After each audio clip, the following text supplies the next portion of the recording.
আজকের এই ভিডিওটি হচ্ছে 15ই মে।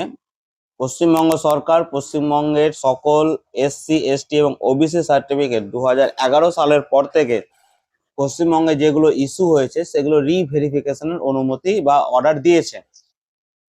তো এখানে অনেকে ভয় করছে যে তাহলে 2011 সালের পরে ইস্যু হওয়া সকল সার্টিফিকেট কি বাদ?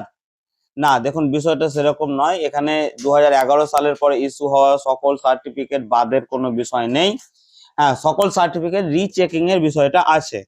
তো বিষয়টা কিরকম, যে নোটিশে পশ্চিমবঙ্গ সরকার উল্লেখ করে দিয়েছে যে 2011 সালের পর পশ্চিমবঙ্গে এসসি সার্টিফিকেট প্রায় 1 কোটি, এসটি সার্টিফিকেট 21 লক্ষ এবং ওবিসি সার্টিফিকেট 48 লক্ষ ইস্যু হয়েছে। ঠিক আছে, তার মধ্যে থেকে দুয়ারে সরকার নামে যে প্রকল্পটা ছিল সেই প্রকল্পে এসসি সার্টিফিকেট 32 লক্ষ, এসটি সার্টিফিকেট 6.5 লক্ষ এবং ওবিসি সার্টিফিকেট 8.5 লক্ষ মতো ইস্যু হয়েছে।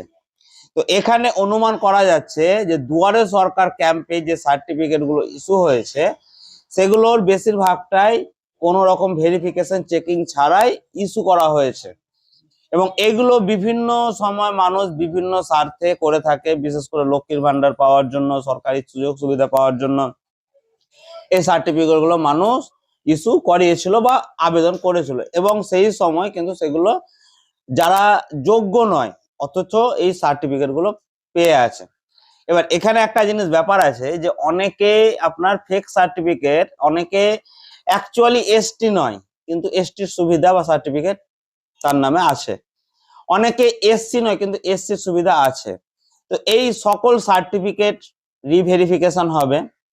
ঠিক আছে, রিভেরিফিকেশন করার পর এখানে পাবলিকের কোনো ইন্টারফারেন্সের ব্যাপার নেই, পাবলিক এখানে কিছু জানবে না। এই রিভেরিফিকেশনটা অফিসিয়ালি হবে, অফিসার্সরা সেটা রিভেরিফিকেশন করবে এবং প্রয়োজন হলে ঠিক আছে তখন পরবর্তীতে হয়তো পাবলিককে বা যার নামে সার্টিফিকেট তাকে হয়তো ইনফর্ম করে নোটিশ করে ডাকা হতে পারে। ঠিক আছে, এই হচ্ছে বিষয়টা। আর এখান থেকে যে 2 নম্বরই সার্টিফিকেট, ফেক সার্টিফিকেট গুলো পাওয়া যাবে তাকে হয়তো তখন বৈধতা বা তার সেই যে সার্টিফিকেট পাওয়ার অ্যাকচুয়াল যোগ্য সেই বিষয়ে তাকে নোটিশ করা হতে পারে। ঠিক আছে, তবে এখানে একটা সুবিধা দিয়েছে এসআইআর এর মতো, যে সেকেন্ড জেনারেশন সার্টিফিকেট যাদের আছে, সেকেন্ড জেনারেশন সার্টিফিকেট বলতে ধরুন যে 2011 সালের আগে আপনার বাবার অথবা বাবার এসসি এসটি বা ওবিসি সার্টিফিকেট আছে, সেই সমস্ত সার্টিফিকেট হোল্ডার মানে সেই সমস্ত ব্যক্তিদের সার্টিফিকেট ইস্যু হওয়ার সম্ভাবনা নেই। কারণ যে আপনার বাবা মায়ের আপনার বাবার 2000 বা আপনার বংশের কারো 2011 সালের আগেই সে এসসি সার্টিফিকেট আছে বা এসটি সার্টিফিকেট আছে বা ওবিসি সার্টিফিকেট আছে, তাহলে অটোমেটিক্যালি আপনি সেই বংশের বংশ তালিকা অনুযায়ী আপনিও সেই সার্টিফিকেট পাওয়ার যোগ্য। তাহলে সেকেন্ড জেনারেশন সার্টিফিকেট যাদের আছে তাদের দুশ্চিন্তার কোনো বিষয় নেই। কিন্তু যাদের ফার্স্ট জেনারেশন সার্টিফিকেট 2011 সালের পরে যাদের ইস্যু হয়েছে তাদের গুলো পুনরায় চেকিং হবে এবং একজন সার্টিফিকেট হোল্ডার হিসেবে আপনার সার্টিফিকেট যদি আপনি সম্পূর্ণ লিগ্যাল প্রসেসে বানিয়ে থাকেন এবং আপনি সঠিক মানে যোগ্য হন সেই সার্টিফিকেট পাওয়ার, সেই সুবিধা পাওয়ার, আপনি যদি 2 নম্বরই করে না থাকেন, মানে আপনি এসটি নয় কিন্তু আপনি সরকারি চাকরির সুবিধা পাওয়ার জন্য এসটি বানিয়েছেন, আপনি অ্যাকচুয়ালি এসসি নয় কিন্তু আপনি সুবিধা নেওয়ার জন্য লক্ষ্মীর ভান্ডারের জন্য বা সরকারি চাকরির জন্য এসসি বানিয়েছেন, তাহলে কিন্তু আপনার সার্টিফিকেট বাদ হওয়ার সম্ভাবনা প্রচুর রয়েছে।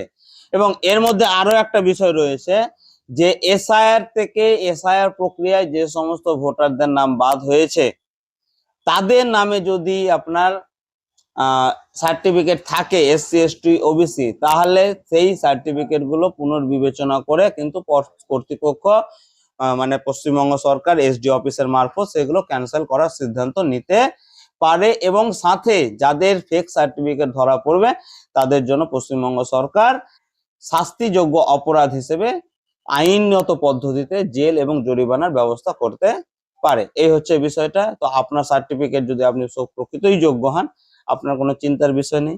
আর যারা 2 নম্বরই করে সার্টিফিকেট বানিয়েছে তাদের সার্টিফিকেট বাদ গেলেই ভালো, কারণ অ্যাকচুয়াল যারা পাওয়ার যোগ্য তারা বঞ্চিত হচ্ছে, চিরদিনই বঞ্চিত হয়েছে। অ্যাকচুয়াল এসটি সার্টিফিকেট নিয়ে দেখবেন যারা অ্যাকচুয়াল এসটি তাদের সার্টিফিকেট নাই, কিন্তু অনেক বড় বড় ফ্যামিলির অনেক ব্যক্তি প্রশাসনিক দুর্বলতার ব্যবহার করে এসটি সার্টিফিকেট বানিয়ে এসসি সার্টিফিকেট বানিয়ে চাকরি করছে। তো ঠিকই আছে।